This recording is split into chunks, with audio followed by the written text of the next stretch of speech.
Welcome to presentation. Last topic में हमने tally की कुछ बेसिक इंट्रोडक्शन को समझा था। आज के टॉपिक में हम न्यू कंपनी क्रिएट करना सीखते हैं। इसके लिए आप एक बात का ध्यान रखेंगे कि आपको कंपनी इन्फो विंडो पर ही वर्क करना है। यहाँ पर आप देखेंगे आपकी कौन सी विंडो ओपन है, गेटवे ऑफ टैली। यहाँ पर कंपनी इन्फो विंडो को ओपन करने के लिए आप क्या करेंगे, राइट हैंड साइड पर आप देखेंगे आपके पास F1 F2 इस तरह से ऑप्शंस हैं। यहाँ पर दिया गया है कंपनी इन्फो F3। इसका मतलब क्या है, अगर आप अपने कीबोर्ड से ऑल्ट के साथ F3 की प्रेस करेंगे तो आपकी कंपनी इन्फो विंडो ओपन हो जाएगी, या फिर आप सिंपली इस लिंक पर भी क्लिक करके अपनी कंपनी इन्फो विंडो को ओपन कर सकते हैं।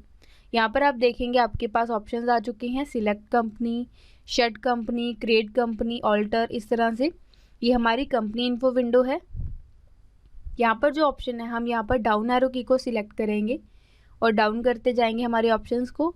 यहाँ पर आप देखेंगे हमारे पास ऑप्शन है क्रिएट कंपनी। इस बटन की हेल्प से इस ऑप्शन को क्लिक करके हम अपनी न्यू कंपनी को क्रिएट कर सकते हैं।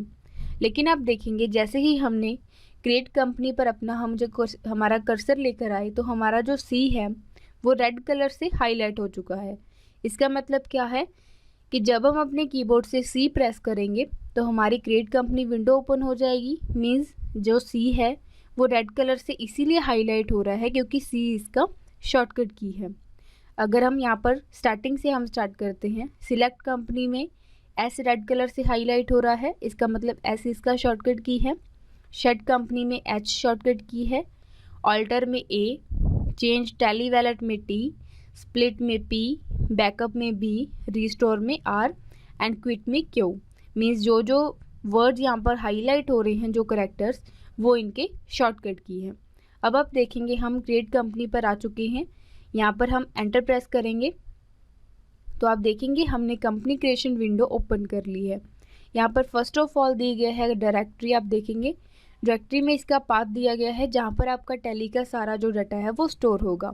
अगर आप यहाँ से इसका चेंज करना चाहते हैं, पाथ इसकी डायरेक्टरी चेंज करना चाहते हैं तो आप चेंज कर सकते हैं, अदरवाइज़ हम इसे एज इट इज़ रहने देते हैं। अब हम यहाँ पर नेम क्रिएट करते हैं। अगर आप जो भी अपनी कंपनी का नेम रखना चाहते हैं वो आप यहाँ पर एंटर करेंगे। हमने यहाँ पर एंटर किया माइंडफुली। देन इसके बाद यहाँ पर आप देखेंगे मेलिंग एंड कॉन्टैक्ट डिटेल है। मेलिंग नेम में हम क्या करेंगे, यहाँ पर मेलिंग एंटर करेंगे। यहाँ पर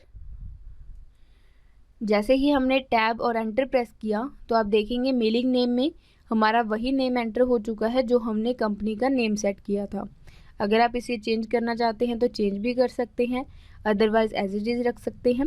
नेक्स्ट है हमारा एड्रेस। यहाँ पर आप जो भी आपने डायरेक्टरी एंटर की है और नेम एंटर किया है, ये आपके कंपल्सरी फील्ड्स हैं। Mailing details, auto backup details, company details, security control, ये सारे आपके ऑप्शनल्स फील्ड हैं। अगर आप इन्हें फिल करना चाहते हैं तो आपकी कंपनी उसी इन्फॉर्मेशन के साथ क्रिएट हो जाएगी। अगर आप इसे ब्लैंक रखना चाहते हैं इन फील्ड्स को तो आप ब्लैंक भी रख सकते हैं। यहाँ पर हम एड्रेस एंटर करते हैं। आप कोई भी एड्रेस एंटर करेंगे। यहाँ पर हमने इसका एड्रेस एंटर किया।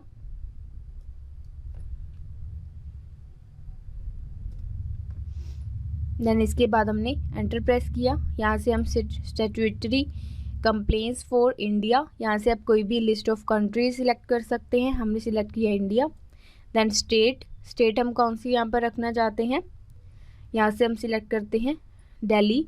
यहाँ से आप क्या करेंगे, डी प्रेस करेंगे, डी क्लिक करेंगे अपने कीबोर्ड से तो आपके डी नाम से जो भी आपके स्टेट्स हैं वो शो हो जाएंगे। यहाँ पर देखेंगे दादरा नगर हवेली, दमन दीव एंड दिल्ली। यहाँ से आप दिल्ली सिलेक्ट करेंगे।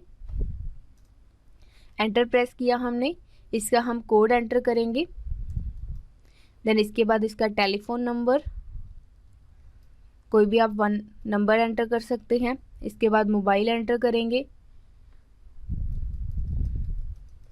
यहाँ पर हमने मोबाइल नंबर एंटर किया। इसके बाद इसकी ईमेल, यहाँ पर हमने इसकी ईमेल दी।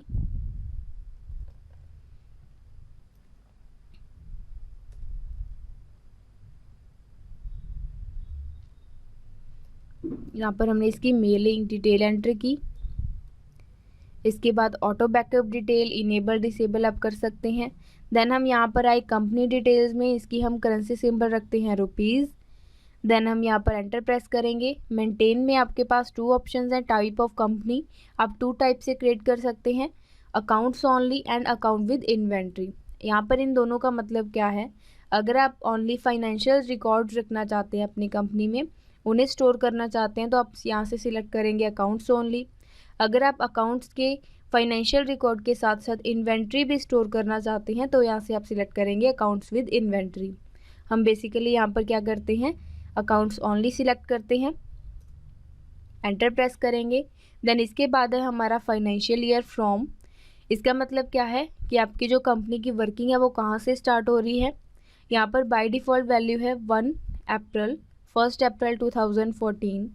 आप इसे चेंज भी कर सकते हैं या फिर आप इसे एज इट इज़ रहने देते हैं। हम इसे कर देते हैं 2012। देन इसके बाद आप देखेंगे जैसे ही हमने एंटर प्रेस किया, बुक्स बिगिनिंग फ्रॉम में भी वही डेट आ चुकी है जो हमने फाइनेंशियल ईयर फ्रॉम में सेट की है। अगर आप इसे चेंज करना चाहते हैं तो आप इसे भी कर सकते हैं।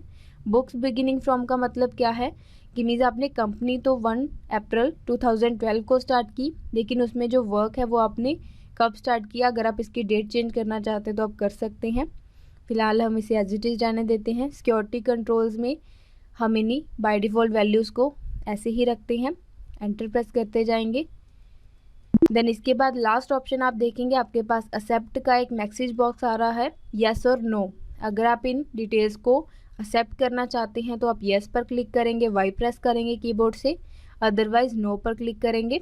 हमने वाई किया तो यहाँ पर देखेंगे आपके पास क्रिएट कंपनी स्टैट्यूटरी मास्टर की विंडो आ चुकी है। अब आप देखेंगे अब आपको कैसे पता चलेगा कि आपकी जो कंपनी है वो क्रिएट हो चुकी है। लिस्ट ऑफ सिलेक्टेड कंपनी में आप देखेंगे माइंडफुली नेम से एक कंपनी क्रिएट हो चुकी है, नेम ऑफ कंपनी आ रहा है। डेट ऑफ लास्ट एंट्री यहाँ पर लिखा है नो वाउचर्स एंटर। इसका मतलब क्या है कि यहाँ पर अभी हमने कोई भी ट्रांजैक्शंस नहीं की हैं, इसीलिए ये मैसेज शो हो रहा है। तो इस तरह से हम टैली में कोई भी न्यू कंपनी अपनी सारी डिफ़ॉल्ट सेटिंग्स के साथ हम क्रिएट कर सकते हैं। Thank you.